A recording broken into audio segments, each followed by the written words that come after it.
It's narrowing the gap, in particular with the literacy and numeracy element. I find that pupils come in with a level of literacy, and through the year, through the intervention, their level of literacy is then narrowed, and therefore the literacy is improving, and also the numeracy is improving, and then that then embeds now with the new LNF that the Welsh Government have now rolled out across Wales. And in terms of the wider impact on pupils, do you think this is the only solution to the problem, or is it just part of?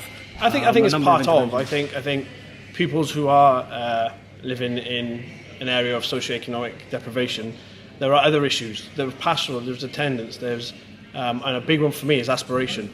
I do believe that pupils should aspire, and it's that lack of the poverty of aspiration, I like to call it, is something I feel that the government could tackle a lot more in support in the schools to allow them to develop that role, let them aspire to become a doctor or a teacher, and give them and break that network of poverty and attainment by allowing them the education to get that job that they want, so then their families later on can benefit from that aspiration at the end of it.